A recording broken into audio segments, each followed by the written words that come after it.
Sir जय Hind. Brigadier Sharadendu sir, जय हिंद। बहुत बहुत शुक्रिया समय देने के लिए। Thank you sir. जय हिंद राजेश जी। यस, बोलिए। थैंक यू सर, शुक्रिया आपका। सर, अग्निवीरों की लगातार मांग आ रही थी कि आप ब्रिगेडियर शरदेंदु सर से बातचीत करिए। नए आर्मी चीफ जनरल धीरज सेठ सर आ चुके हैं, क्या हम उम्मीदें रखें? उनका कहना है कि जनरल उपेंद्र द्विवेदी सर ने उम्मीदें बहुत हमें दिखाई थी, सपने बहुत दिखाए थे, लेकिन वो सपने पूरे नहीं हो सके। वक्त हमारे पास कम बचा है। नए आर्मी चीफ आ चुके हैं और आते उन्होंने कहा है कि एक जवान से लेकर, एक अग्निवीर से लेकर एक अफसर तक मेरे लिए सब बराबर हैं।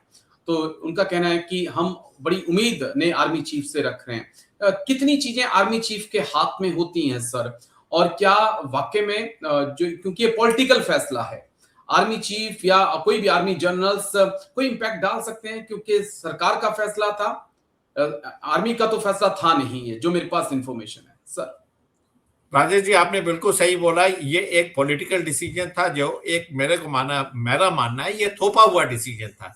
इसको लोगों ने रेजिस्ट बहुत किया, कई सारे जनरल चीफ ने इसको रेजिस्ट किया, लेकिन एक पॉइंट तक आप रेजिस्ट कर सकते हैं। डेमोक्रेटिक कंट्री है, पूरी पूरी सत्ता, पूरा पूरा जो डिसीजन मेकिंग है वो प्राइम मिनिस्टर के हाथ में होता है, जो मिनिस्ट्री ऑफ डिफेंस के थ्रू इसको लागू करते हैं और इसके लिए डिफेंस मिनिस्टर मुकर्रर होता है। जब आपकी ये हायरार्की है तो आप एक लेवल तक प्रोटेस्ट कर सकते हैं, और हिंदुस्तान के जितने जनरल हुए हैं, मेरा मानना है, और ये बड़ा फेयर असेसमेंट है, कि सबने इसको ना लागू करने की सिफारिशें लागू की, कि नहीं हो सकता, क्योंकि ये हमारे कॉम्बैट एफिशिएंसी, एक तरीके का डिससेटिस्फेक्शन, एक तरीके का दोहरापन, तमाम तरीके के डिफरेंसेस पैदा करता है विद इन ऑर्गेनाइजेशन। तो कोई भी चीफ इसको एडवोकेट नहीं करता, लेकिन जो भी कंपल्शन रहा हो, जो भी मॉडल जो हमारे प्राइम मिनिस्टर या डिफेंस मिनिस्टर के दिमाग में चल रहा हो, उसके मैं कल्पना नहीं कर सकता हूं, लेकिन ये फौज के लिए तो ठीक नहीं है, ऐसा मेरा मानना है। जहां तक जनरल धीरज सेठ का सवाल है, हमारे चीफ का सवाल है, ये देखिए ग्राउंड सोल्जर है, इनके साथ हमने मेरठ में सर्व किया, हमने एक आध दो कोर्सेज किए हैं, तमाम वॉर गेम में हम लोगों ने हिस्सा लिया हुआ है, तो मैं इनको काफी अच्छे से जानता हूं। मेरा कहने का मतलब ये है कि ये जरूर इसको पुश फॉरवर्ड करेंगे। ये देखिए आर्मर्ड कोर से आते हैं, उनको अहमियत पता है कि आर्मर्ड कोर में भी एक अलग तरीके का स्पेशलाइजेशन चाहिए, किस तरीके से टैंक चलाना है, कैसे गनरी, किस तरीके से उसकी बैलिस्टिक्स को समझना है, कैसे आप कॉम्बैट में एनहांस्ड कॉम्बैट एबिलिटी हासिल करेंगे, ये सारी चीजों पे उनका ध्यान रहा है, और इससे वो पले बढ़े हुए हैं, तो वो इन चीजों को समझ रहे होंगे। और मेरा मानना है कि काफी हद तक अग्निवीर को रेगुलर करने के लिए, जिसमें ये परसेंटेज 70 से 80% हो सकता है, उसके लिए कोशिश करेंगे। इसके लिए देखिए, जब भी आर्मी डिसीजन लेती है, आर्मी कमांडर कॉन्फ्रेंस में तमाम ऐसे मुद्दे उठाए जाते हैं, डिस्कस किए जाते हैं, और फिर एक कंसोलिडेट रूप से इंडियन आर्मी की तरफ से इसको मिनिस्ट्री ऑफ डिफेंस में प्रोजेक्ट किया जाता है। तो मेरा मानना है कोशिशें जारी होंगी, और इस परसेंटेज को जितनी जल्दी आप बढ़ा लेंगे, आपके लिए बेहतर होगा।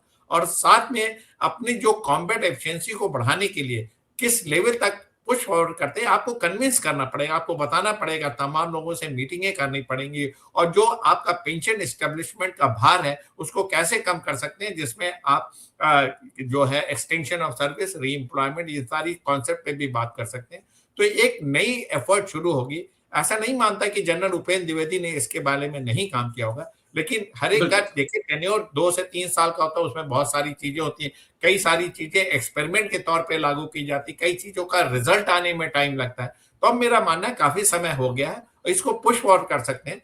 तमाम अग्निवीरों से ये अपील है कि वो जनरल धीरज सेठ के डिसीजन का या उनको एक इनपुट दें थ्रू अपने प्रॉपर चैनल, जिससे कि एक होलिस्टिक एक पॉलिसी अडॉप्ट की जा सके, और जो कमी बेशी अग्निवीर कॉन्सेप्ट में है उसको सरकार के द्वारा दूर किया जा सके, ऐसे मैं अपील करता हूं। जी सर, एक पॉइंट और बड़ा अग्निवीरों ने किया है कि सर हम अनविलिंग कर रहे हैं, वो विलिंग नहीं कर रहे हैं, वो कह रहे हैं कि हम अनविलिंग कर रहे हैं, हमें आर्मी में नहीं रहना है, हमने 4 साल आर्मी को देख लिया, हम सीएपीएफ को प्रेफर कर रहे हैं। लेकिन हम पर कहा जा रहा है कि हमें प्रेशर बनाया जा रहा है, सरकार की तरफ से आदेश आ रहे हैं कि बिलिंग इनसे करवाओ, ताकि एक मैसेज जाए समाज में कि अग्निवीर बहुत सक्सेसफुल स्कीम है, बच्चे इसके अंदर रहना चाहते हैं, लेकिन मजबूरी में हमें उनको बाहर करना पड़ रहा है।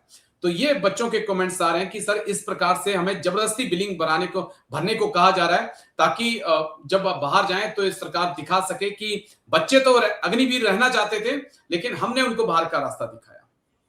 देखिए राजेश जी, ये अपने आप में बहुत बहुत ही बड़ा विरोधाभास है। एक तरफ तो अग्निवीर हिंदुस्तान की आर्मी में सर्व करना चाहते, वो चाहते हैं कि ये परसेंटेज बढ़ा के 80% कर दिया जाए, बिल्कुल। और दूसरी तरफ वो छोड़ के जाना चाहते हैं क्योंकि जो सेंट्रल पुलिस है या कैपेफ है, उनमें उनका सर्विस लेवल बढ़ जाता है, उनको अलग तरीके के रिकॉग्निशन और आर्मी की जो टफनेस है, डिसिप्लिन है, पोस्टिंग है, सेपरेशन है फैमिली का, फील्ड पीस प्रोफाइल है, इन सारी चीजों से उनको निजात मिल जाती है। तो उनका भी एक कहना है कि अगर जब हमको बड़े लिमिटेड संख्या में आप रेगुलराइज कर रहे हैं, तो हमें छोड़िए, हम बाहर अन्य सर्विसेज में जाएंगे, सिविल सेटअप में जाएंगे, तमाम पैरामिलिट्री फोर्सेज में जाएंगे और उनकी सुविधाएं उठाएंगे। तो ये एक हिंदुस्तान की आर्मी वॉलंटियर आर्मी है, अगर कोई नहीं रहना चाहता तो आप नहीं रोक सकते।